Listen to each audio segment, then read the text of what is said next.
So you're saying just thoughts, just sensations, as opposed to what feels like is real, but what does?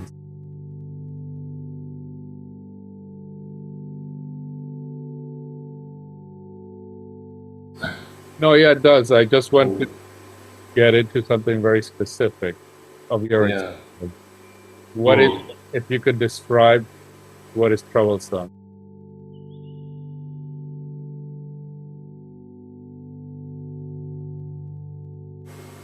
So why don't you begin from the position that there is no separation? And so you're describing the illusion of separation objectively, in a sense that it almost sounds conceptual. And I'd like to see if you can describe it experientially.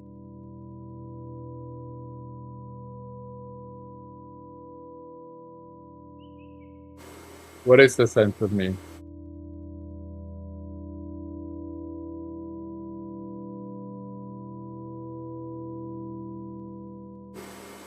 So if you're noticing it, if you can describe it, is it you? Don't go to that's no thought, right?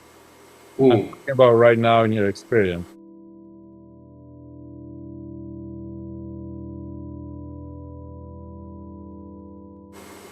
But the thing is, then you hop on the mind train into the idea that you're believing in separation.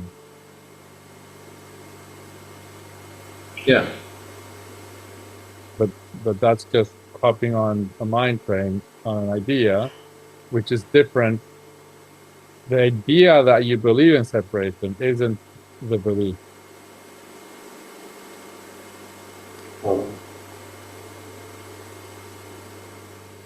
What I'm pointing to is that you've seen through significantly the illusion. This illusion has a lot of layers,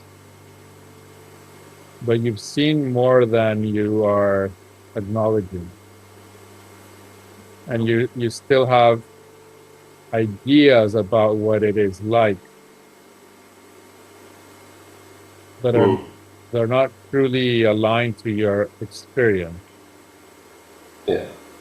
Because whenever I bring it to your experience out of your ideas of your experience, you see it clearly, or clear enough for the level of the ideas you have. The ideas, I mean, the beliefs about the belief. Yeah.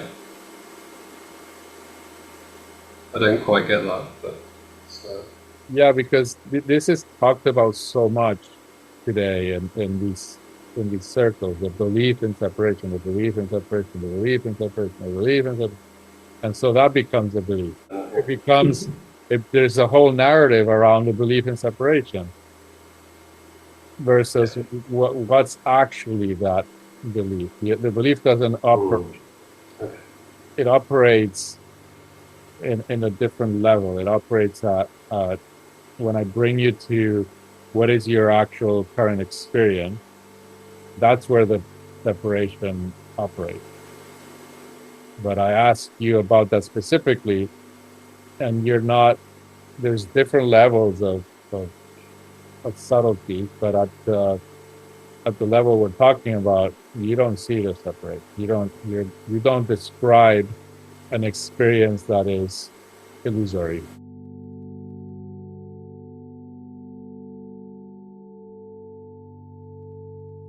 What's the trouble? Yeah, and the trouble is, that's why at this stage you need to be more refined. It becomes more subtle.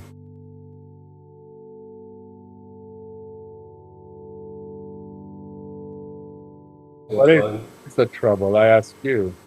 What is the trouble? No, you said a minute ago, so what's the trouble? I'm not asking you. Okay, perfect. And now tell me exactly what is the stickiness of thought in your experience right now. Um, Okay. Then from memory, how is it?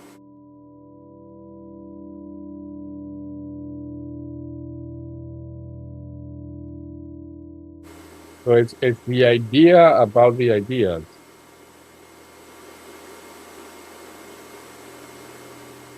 in the sense that you have thoughts, there are thoughts appearing, and then there are ideas around those having meaning. um, yeah, yeah, yeah. Yeah, right. So if I have thoughts about this, and that, then I look at the pattern of thinking, and then I have an interpretation that, oh, that must mean then that there's something like trauma, addiction, etc.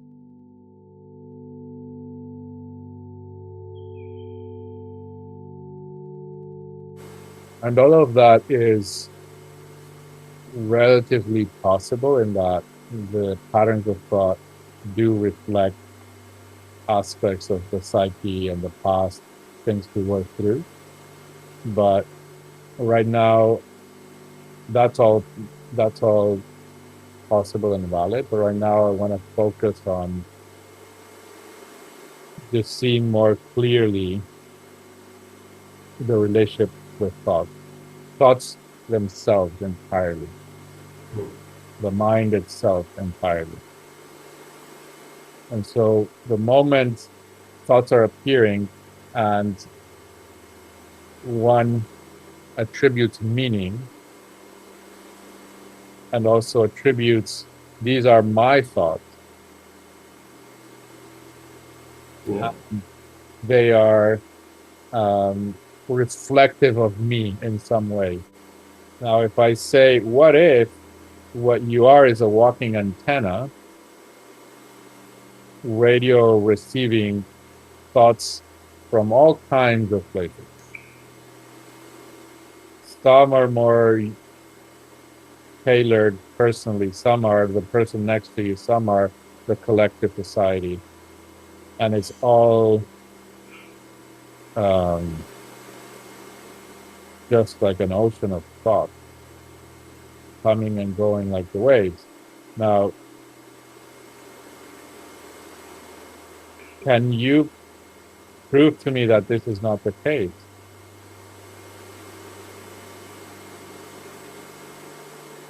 But in the sense, like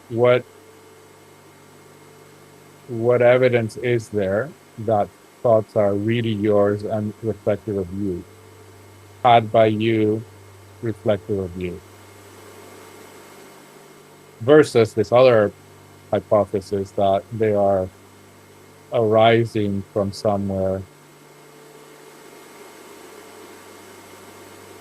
and you cannot, thought by thought individually, you cannot know where it's originated.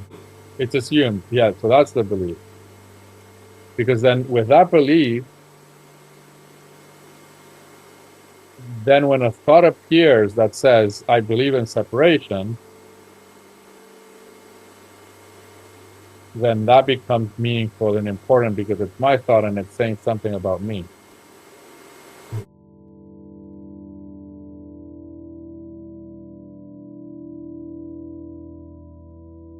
Exactly. And That's the catch. also if you live in society, I guarantee that a lot of the thoughts you're having are coming from other minds. Well, you can't know, but it's not obvious. It only becomes obvious when you have a significant, like, scientific event that proves it. So, for example, somebody know there could be, and these are situations that happen. It happened to me, but it's telepathy. It's known as telepathy, but it's basically to modern science that's an impossibility.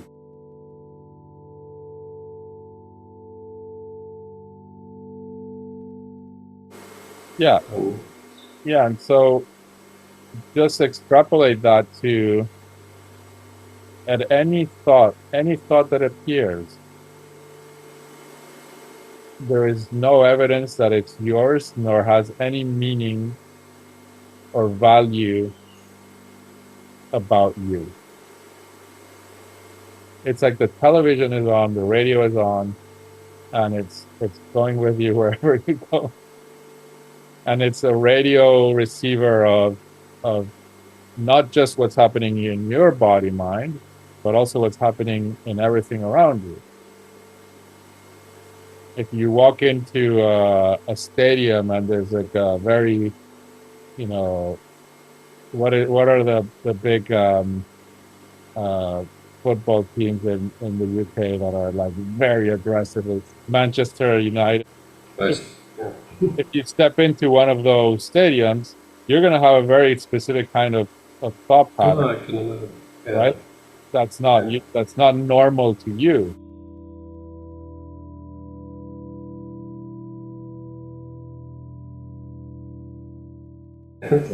Yeah, but my point is like, what if none are about you?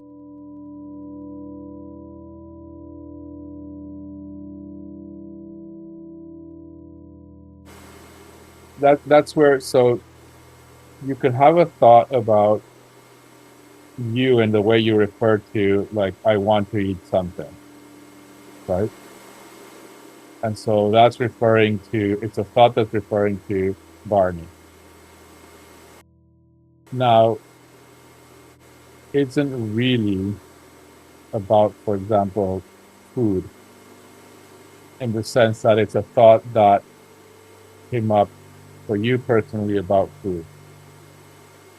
You could reach for food without the thought.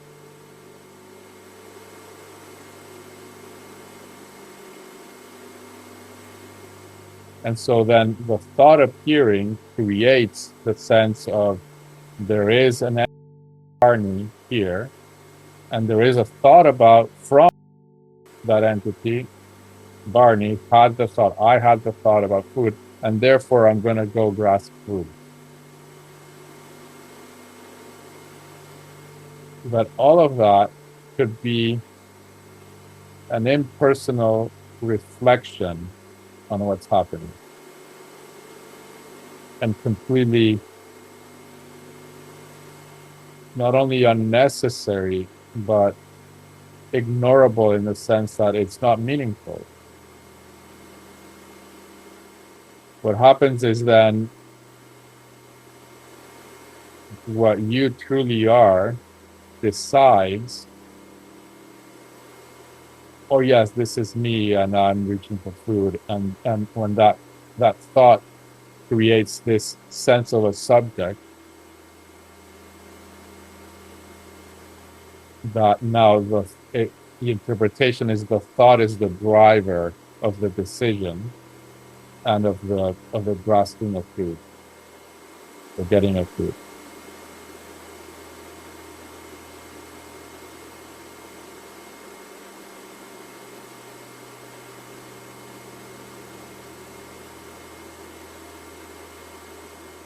And what I'm going at is that none of these thoughts, none of any thoughts are meaningful in the sense of having any truth about you, nor are they meaningful in that they are not arising from you, Barney. I'm referring to body mind.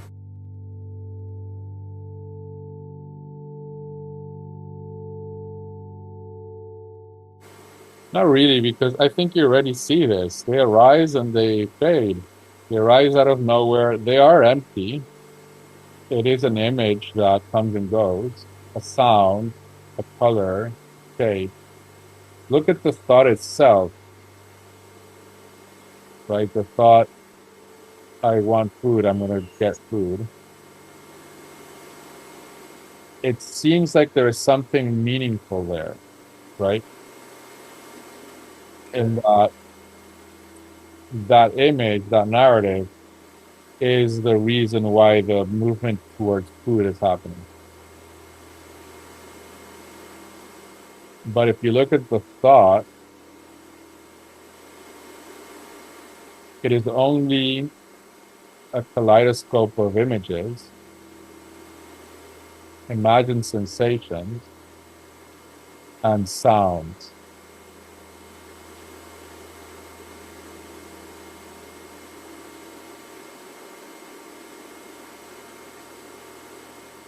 For example,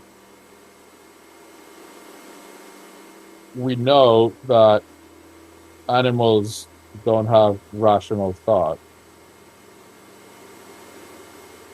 Do they need the inner dialogue in order to eat?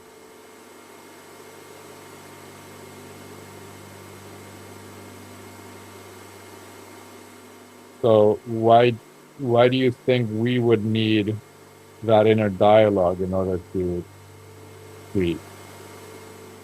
Why does it seem like the thought is the driver and so important? And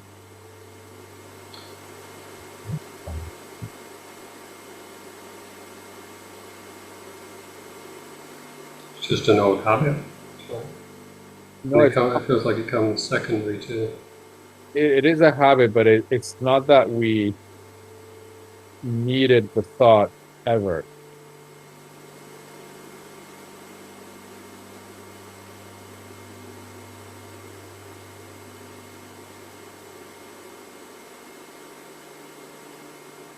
The habit is to bring the tool of the mind and apply it to where it's not useful. If problems need to be worked out, the complexity of rational thought is useful. But then there is the imagination of I doing something, I, and then the habit is everything that is happening now, there's a commentary.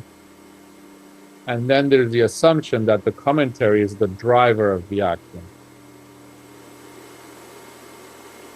Mm-hmm. And it gets flipped upside down.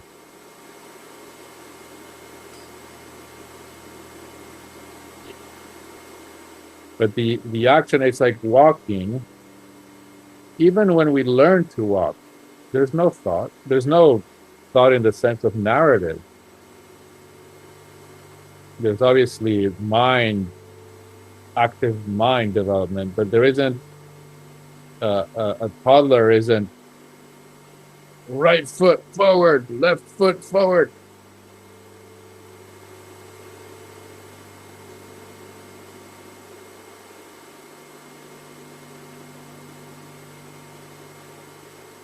Similarly,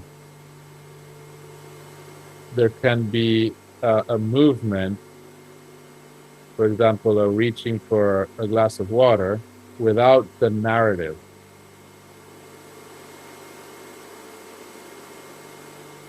Without the narrative, I want water, I will reach, and then there's this narrative, right? And so from that experience of the reaching for the water and the drinking of the water, it's like simultaneously it's happening on its own, as well as there is the sensation of doing. But it's both.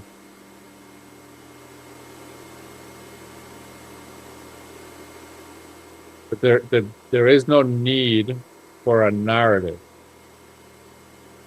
What can happen is the narrative appears, and then it's believed to be the driver, in the sense of I have to have an inner dialogue in order to make a choice, and that the inner dialogue is the choice.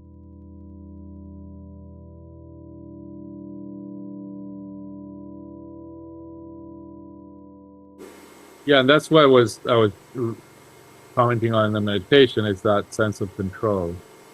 Yeah, exactly. Yeah. but it's really a self-fulfilling loop of I believe to be something that I'm not. So the creation of the narrative creates the thought of the narrative, the thought narrative creates the sense of an entity that is the imagined entity, right? It's Barney in the mind, which is different than like right now I reached to sip some tea and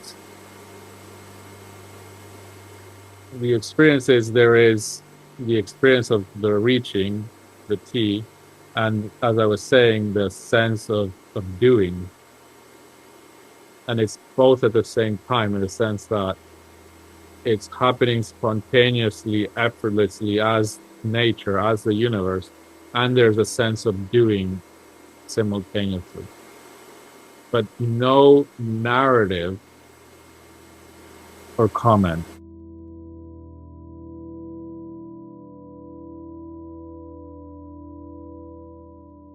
Oh no, it's not. That's I'm using it as an example because those simple examples you can really test the false beliefs in something simple like that. You can really test, do I really have to have an inner narrative in order for that to happen? And then you'll be able to see by testing that, seeing in your experience, it's a commentary after the fact or on the fly that then is assumed to be the thing that is creating the movement and the action. And so that's what's upside down. It's the what we are is doing, but it's not through a process of narrative thinking.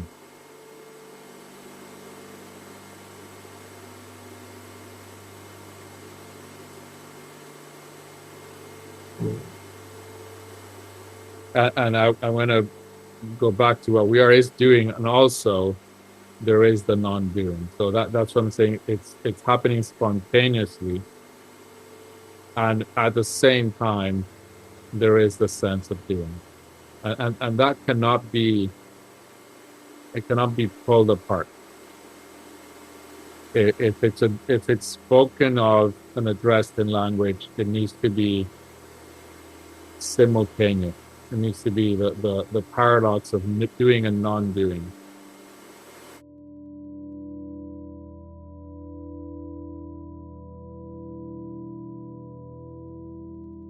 I'm trying to avoid the creation of more beliefs on this, right? Because then one might then expect to not have the sensation of doing when we speak about non-doing or action happening spontaneously. What I'm trying to point to is that the narrative that is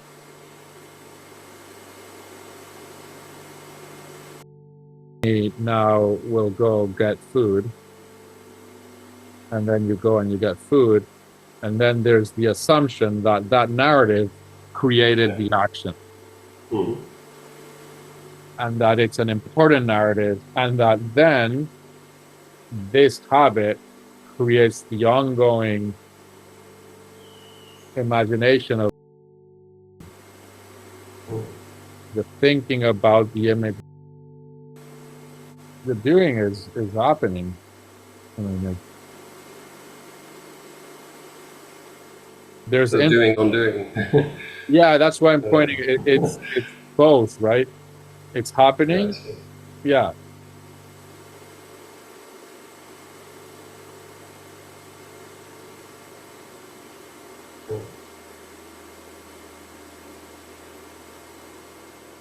And so there, what I'm trying to dispel is a series of beliefs that aren't actually around separation. If you look at your experience and you describe it, you don't describe your experience from a veil of separation. Not entirely.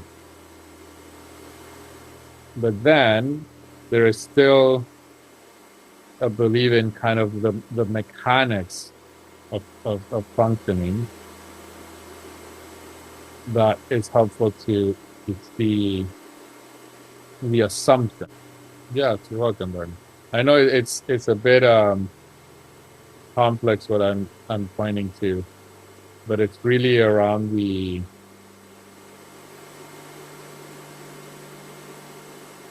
remaining beliefs about what the mind is, what thoughts are.